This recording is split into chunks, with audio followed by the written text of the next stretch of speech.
Welcome back to Touch News Media. Like you all know that Big Jook, Gotti's brother, was killed recently in Memphis as he had gone to a funeral reception. His funeral service is today, and I just dropped you a video on that. But there is a trending video concerning police updates about the trial that is set for March 11th, and I want us to watch this video and drop us your comments on what you think about the whole situation. Kindly keep the comments respectful.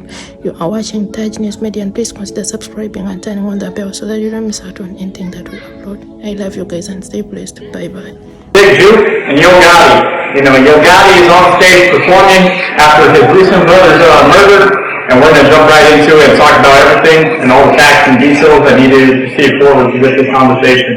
Let's jump into it. Gotti's already back on stage, surprising fans at 42 Doug's concert. Less than a week after his brother Big Jook was in Memphis. And, he's already back on concert on stage. His brother just got the brother that he's been through it all with, done everything with. And I know some people read differently about what goes on in their life, but this is something major and significant. For him just to show up on the stage and, not have any grievance to the public or talk about anything to the public, because remember, this on-stage performance that recently just happened was a tribute to his bigger brother Jook. Gotti's, looking iced out with the chains and an angelic all-white fit, going about his business despite the very public tragedy that he's coping with.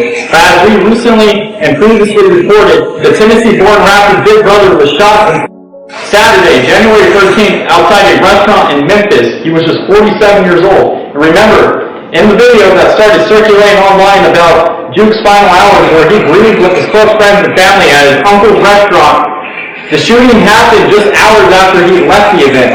DJ worked with Gotti closely at his label Collective Music Group, through and more on the business promotion side than as his artist. And so cops still aren't sure exactly who killed Jook or why, though. They have a pretty big lead in the case, posting pics of a white Ford Explorer they say may have carried his killers and offering the public a cash reward for information. But if they're posting pictures of the white Ford Explorer and they're offering the public a cash reward for supposedly having more information, they must know what exactly is going on. They just want to have this information from the public so that it's solidified, so that in court there's no way this person can get out of the situation, that they have all the documents and all the proof that's needed from the witnesses. But nobody wants to come forward as a witness. Why is that? Think about it. And so, bottom line is, we're sorry for your loss, Gotti, and happy to see you back doing what you love, but at the same time, you gotta have some love for your brother that just died, Big Jook, like I said earlier in the video, you went through it all with him. And then for you just to go back on stage performing like nothing's happening, and even your wife, Angelica Simmons, said something about this where, why are you performing on the stage and then you're trying to say it's a tribute, but you're just singing the song?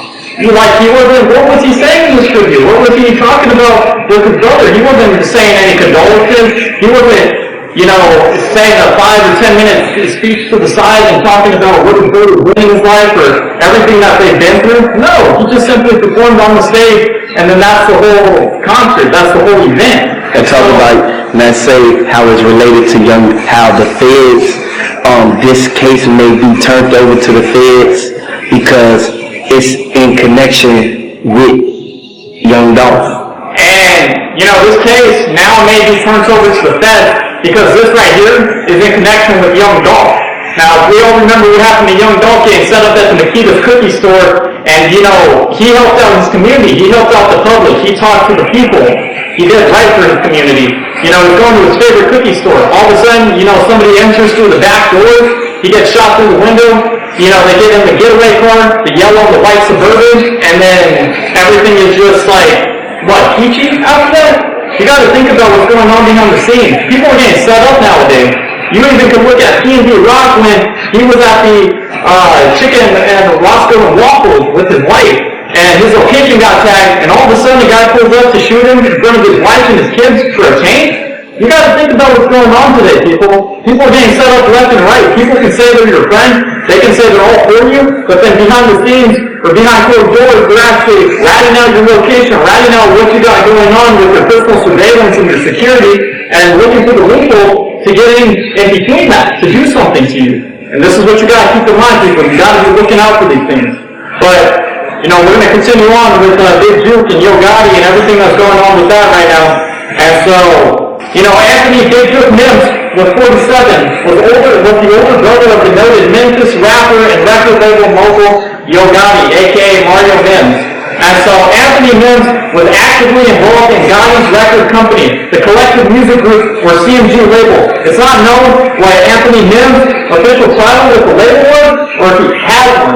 But he was often seen at the side of the label artists at various events and industry sources, and indicated he was involved in scouting talent, helping manage and promoting projects for the company. Now, if you guys don't know Big Jook, he actually was one of the CEOs. He wasn't just your average guy. He was one of the good top dogs in the company. He was one of the major people making the labels and managing things with Yo Gotti at the big table.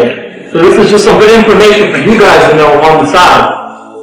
But another thing about this is that the commercial appeal made efforts to reach representatives of the CMG label, which is partnered with major label Interscope, but they did not respond to requests for comment. Much of the immediate reaction online following the news of Mims' death came from the CMG artist Anthony Mims worked with. While Yo Gotti has not yet publicly commented on his brother's death, several artists and performers took to social media following the news.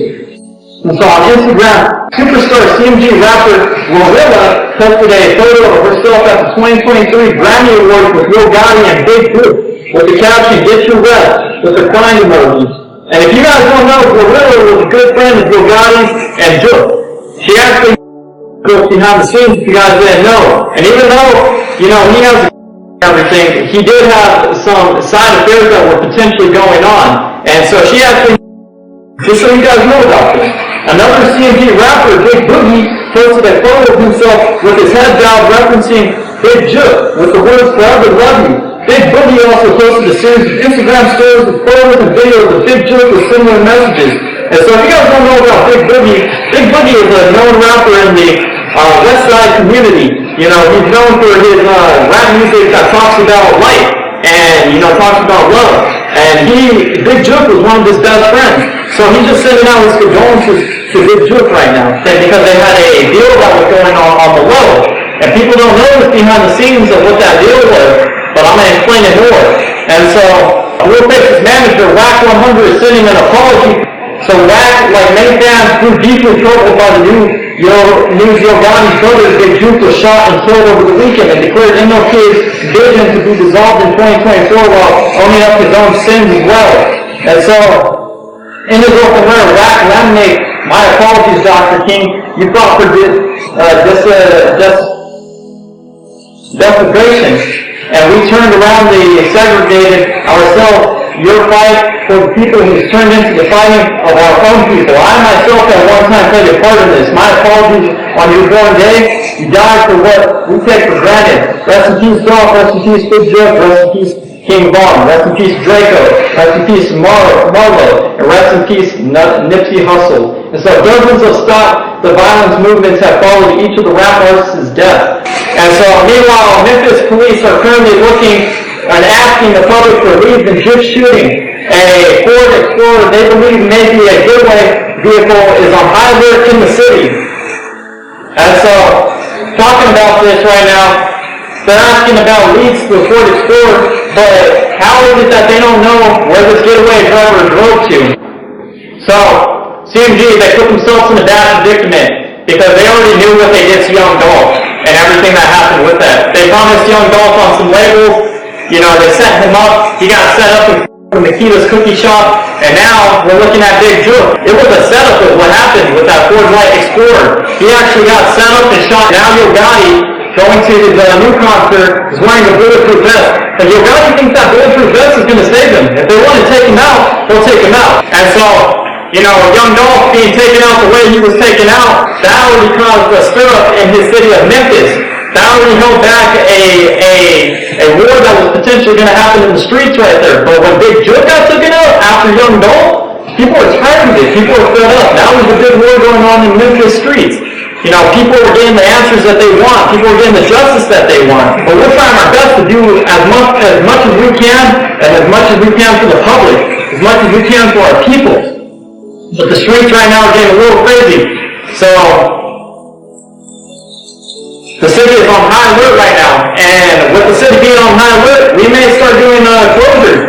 We may have to do the RICO, RIP to young Dolph, RIP to Jook, and hey, this is a continuing war going on in our community and in the suburbs. You know, we are going to try our best to help the community, we're going to try our best to help our people, we're going to try our best to not get civilians involved, but we're going to have to see what happens and only time will tell. You know, everything that happened with the Makita's cookie shop, that's still under investigation too. Even though that's long gone and it was supposed to be open, we're still investigating things about young Dolph's murder and about the crime scene and about the getaway drivers and the setup. You know, for that to happen, how it happened, should have happened. Having listened to all that, let us know what you think about all this and what are your thoughts on what will be happening on the upcoming March 11th trial of young Dolph murder. Let us know what you think in the comment section and kindly keep the comments respectful. I love you guys. Stay blessed. Bye.